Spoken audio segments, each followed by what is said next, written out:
Moving on to Ethiopia, I have some good news. Yes.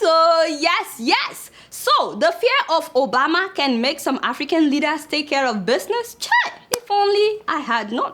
You guys know that it's been a year that we've been shouting about the 9 bloggers and journalists that were arrested and imprisoned after they were accused of being terrorists. Yes, we've been shouting for so long, nothing happened. But when Obama announced that he would be going to Ethiopia, the Ethiopian government started releasing these bloggers. You see what I mean? Not only that, they released Reyot Alemu. Yes.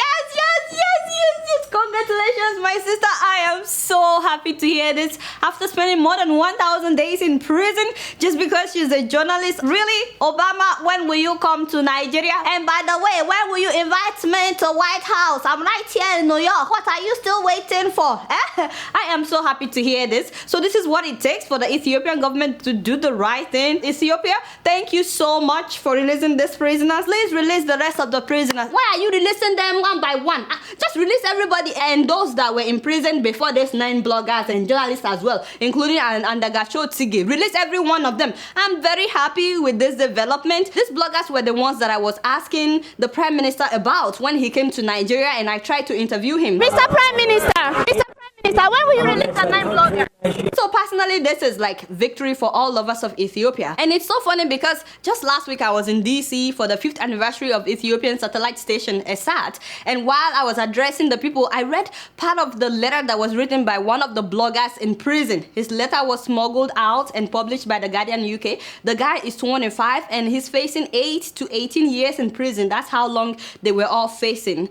His name is Nathaniel Feleke, and unfortunately, he's one of those yet to be released. His letter was addressed to John Kerry. In the letter, he said, "The amount of time I will be spending in prison is not the most pressing issue on my mind right now." Just imagine that. He's not even worried about that. He said, "Rather, I'm worried about what would happen unless the international community and specifically the US government assumes a firm stand on Ethiopia and demand progress with democratization and halt the millions of dollars pouring the regime's way." Wow, look at that. This guy is in prison and he's concerned about the US doing the right thing when it comes to Ethiopia. So many people are now telling Obama that going to Ethiopia is not really what they want. In fact, some of them are protesting that he shouldn't go to Ethiopia because it shows that he's supporting the Ethiopian government. People are saying that the main solution is for his government, the US government, to stop supporting a repressive regime. Don't forget that this same regime recently claimed 100% victory in the recently concluded elections, which we all know is not possible unless the opposition members also voted